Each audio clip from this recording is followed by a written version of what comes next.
Okay. Okay, Team Beast. This is a continuation. I'm not going to go into an intro again. This is just a continuation of the live feed from earlier that went downhill. So, we got to the unboxing. We're talking about the hat, the GoPro hat. And this has kind of an angle on it from where it sits, so I can see why they gave this one mount. And it looks like one that I have already that I use on my fast helmet that I use for airsoft and stuff. And let's see, I think I'll put the J hook upside down. Yeah, I'll put it on like that. And being the camera is on there, I'll use the waterproof housing as the example for the camera. Which, yeah, I didn't even think about that before. Ooh, I'm a smart feller.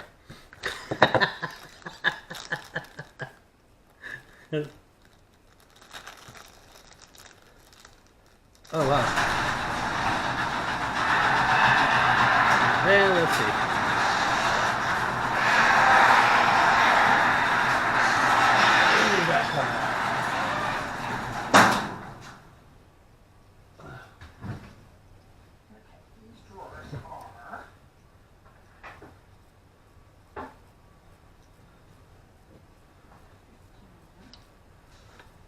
Let's see here. Wow,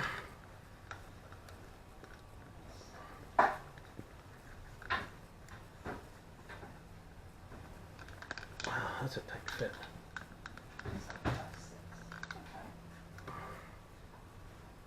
There we go.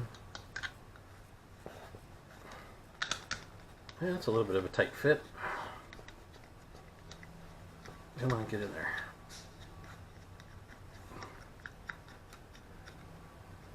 There we go.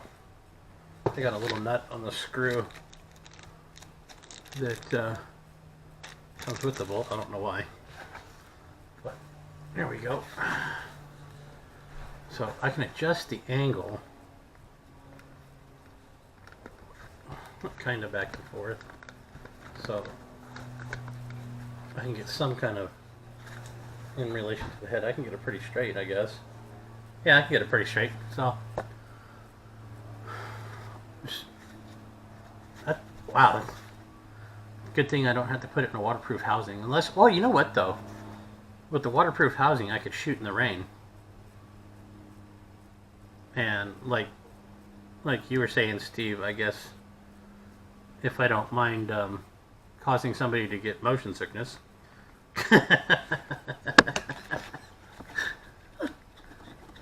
From moving around, adjusting, and sighting. So I do have another way that I thought about, and I'm sure some other people thought about it too, but to take care of that issue. But I like this. This is going to work for like fishing and camping and other kind of things, so that's going to work great. Hello. Hello. Heading out? Yeah, just for a few minutes. Cool. We'll be back. Okay. In time to go to Weight Watchers. Okay.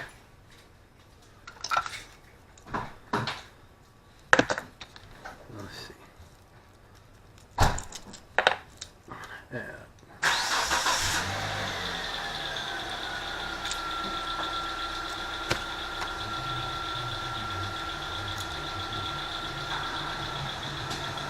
Oh, I had the wrong one on there.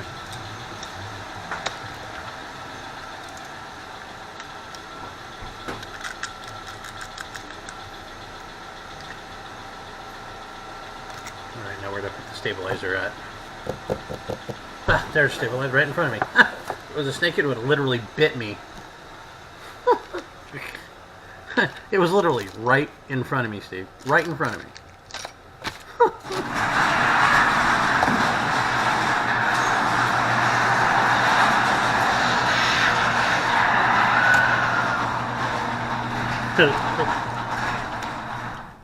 Okay. Ooh, now we got better sound. Okay. So what I did during all of that, I'm treating this like a live stream because I wanted to continue doing a live stream. And we know life is unscripted and stuff like this happens. So, what I figured out is because at first, before we got the hat, I was thinking about, okay, how do I go about showing you the bow's perspective or the arrow's perspective, whatever, to the target and all that, instead of just putting your face, the camera on me and seeing my ugly mug the whole time. So, I thought about it, and in the kit comes a bicycle bar mount for the GoPros or the Aikman sports action camera that I got. And it's got just a little rubber ring with teeth on it, and it unscrews just like the other stuff does. So, if your front bar is not all that thick, or I should say, wait, you know what? I should find somebody I know at the range who has the blade front bars, and see if it'll work on that as well, because this is kind of a blade shape, so who knows. But I'm using the small back bar as the demo. But if you just put it on your front stabilizer, put that rubber piece around it. Oops. Let's see.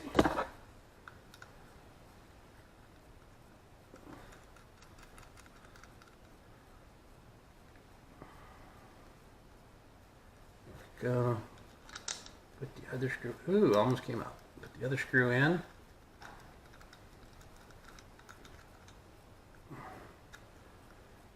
And I guess you could, if you got a straight bar, you'd have to judge, how to do it. But in your editing program, if you got just the straight the straight QD and not the 10 degree or 8 degree down, and this is like too much in the way your arrow rests, you could just attach it upside down. And like with mine, I have a skeleton housing, which is what it's sitting on right now on the tripod. I've got a skeleton housing that I can either attach at the top, like, okay, there's a screw connect point up here and a screw connect point down here to attach to the tripods. So if I put it in that case, the skeleton case, and I had the attachment like this upside down or on the bottom of the bar, I could just take the top part of that, screw it into it, and I'm still shooting, upright without having to switch anything in the, come on, think about it, in the editing program. Wouldn't have to flip the whole picture for it in editing. I could just shoot right side up as normal. It'd just be mounted on the other side. So, but if you got the 10 degree down or 8 degree down, then it should be out of the way of the bottom of the rest and the arrow. And so, you just put this on your front bar, and it's got the rubber in there, so it's going to dampen with vibration anyways. Just tighten it up. And this is a small bar, so it's still kind of a little wobbly, but then you have the adjustment to, like if you got the 10 degree or 8 degree down, you just have the adjustment where you can square it up in the angle you want, and then it's out in front of you, and you're doing all that good stuff. So for those of you who haven't thought about it before, I'm like, oh, I'd like to shoot, but I don't have a camera operator, I don't have a tripod that's tall enough, and I can't hold it, and I don't have this, and I don't have that. But you have the bike mount in your kit that comes with some kits. If you have the bike mount, or you go out and buy this, it's like, I think I've seen it for like $4 or $5 on Wish. I've seen it for $10 on Amazon, and I've seen different ones where they have the teeth. They have the screw that. They have the the GoPro teeth slot and tongue and groove thing, or the ball mount where it has the actual ball joint mount in it. And that's what you said you had, right, Steve? The ball joint one that you used. Oh. Yeah. Oh, okay. Okay, so the ball joint mount is from GoPro. Yeah, it's from GoPro. It's the ball joint mount, and it's about $20, he said. And of course, what's nice about the Aitman A8 A80 that I have is it fits all GoPro accessories, including the waterproof housing. So it's like that's one of the best ones. It was $80 on Amazon. I got the shock case, I got the camera, 2 batteries, the charger, extra back plate for the waterproof housing, a ton of mounts and stuff like that. I got the J-hook mount, which is on my my fast helmet for when I do airsoft. Yeah, a fast helmet is just the special operator's helmet that you see in movies and stuff. A bump cap keeps you from getting hurt. And I bump my head on everything when I'm playing, so maybe eventually. I haven't played in a while, so that's why there's no videos. But maybe in a while, once I lose a little bit more weight, get around a little bit more, get my lungs feeling better, maybe I'll do some of those videos even, because those are fun. Let's see. But so there we go. A couple ideas for everybody to try.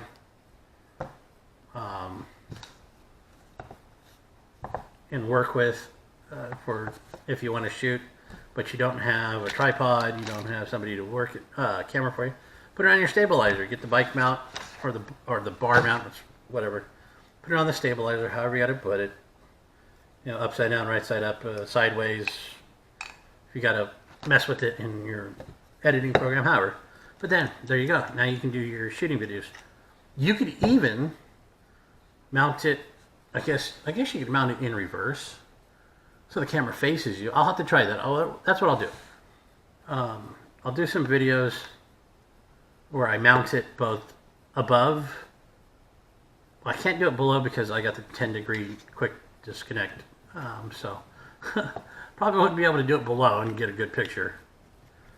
I'll see if I can shoot it on the side of the bar and above the bar, facing the target and also facing me, and see, and then maybe put up a compilation video of it or something like that. So something I can try. I won't promise that I'm going to do it right away or whatever, but anyhow, on to head-to-head. I did talk about that as well.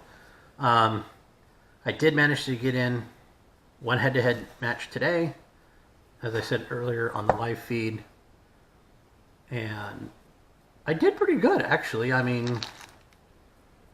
141 is not bad for a 5-end, match. For 15 arrows, for me, definitely, it's like 141 is not a bad match. I don't always hit the best scores, but now I'm getting better, though, because you get what you pay for, really, and I've learned that a lot. Anybody who's just starting in archery, though, in any form, spend the few bucks, and I'm sure you'll agree with me on this one, Steve. Spend the few bucks, get the starter equipment. If you're not sure that you want to do this or whatever, or you're not sure quite what angle or end you want to go into, shoot, target or hunter or whatever you want to do. Get the cheaper stuff that'll do the job, maybe not as well as the higher end stuff, but won't hurt your pocketbook will give you an idea of how everything feels, how everything works, and you can kind of get the feel for things. It'll help you, definitely help you in the beginning to work your form, because one of the things I definitely had to do with having the lower end of the spectrum equipment was I really had to nail my form. I really had to nail it in order to shoot well, or to shoot good, and get the mechanics down. So my first set of stabilizers, which were the Cartel Dynamics, I think for the front 28-inch bar and the back 10-inch bar, that came with like a 1 ounce weight on it, on both of them. I think it was a total of like $80 that I spent for both bars altogether. I did spend a little money on the offset for it. It was $50 for the fivics adjustable 2-axis offset. Only because I knew I'd be upgrading eventually, and you really can't find anything cheap out there. And when it's got to go through a lot of vibration, that's probably one you don't want to skimp on. So I didn't. The release, I started out with an inexpensive release. You can find them for $50. You can get them for $150. That's the low end. I now have 3 releases. I now have a $350 set of stabilizers and about $60 worth of weight. I still have the $50 drop away rest, which will eventually get changed out probably this year to the $150 high-end drop away rest. And because this is something I want to do now. I know I want to do it. I've been in it for a little over 2 years. I'm competing. I'm getting better and better and better. I've got a new quick disconnect. So as you go and you know you're going to do something, you get tire stuff. So anyhow, head to head, I'm doing much better. The 10-degree quick disconnect improved my game. I love the thing. My bow settles down. I mean, today I was a little off. I think it was because it was a little cold out. I was sore. I wasn't completely loosened up like I would have gotten or been able to get inside the shop, because I would have been in the car with the heat, and the muscles would have been warm instead of being cold. I wasn't wearing this out there, so I dealt with a little bit of the cold out here and the moisture in the air, which affects my joints. And I did all right. I did good. I did great, actually. But I love that 10-degree down. It settles my bow quick. It settles me in faster. The bar's not in my peripheral view as I'm aiming and stuff, so I'm not focusing on it wiggling or anything, or not wiggling. And form and function and all that kind of stuff. So I'm kind of set up. So I'm getting better. So with the head-to-head, I have 2 more matches that's got to go, or 3. 2 that have to be scored by the challengers still, which you're going to get to it. 1 that's already scored that hopefully, if the weather holds and it doesn't get rainy, warms up a little bit more, gets a little sunny again, that I'll shoot tomorrow. And yay, I got some targets. I got the 40 centimeter single spot, because I'm still having a little trouble mentally up here with the 3-spot target. So, little shout out to High Tech Archery. That's where we bought them. I got a dozen here. So, I got nice head-to-head targets now and all that. And I've gone on to long enough. I've got my lunch here. And I got some other things to do. And I'm going to end this. This will be posted up later with no commercial breaks or anything like that. So, be sure to like, comment, and subscribe. Check out everything. If you need to email me. It's in the description. Hit the like button. Hit the thumbs up button, not the down. Hit the share button to share it with all your friends. Hit the bell, so that way you know when I post the next video, or I can do a live feed when YouTube gets it squared away. and it's not being funky. And hit the subscribe. If your subscribe button's red, that means you haven't hit it yet. If it's white, yay, thank you for joining me. And we'll see you next time. Hopefully on a live, maybe on a video. So, you'll see me tonight, hopefully on a live. If not, I'll have to do a video. Because tonight's weigh-in Wednesday. And as always, be good, be kind. Be peace. All the way.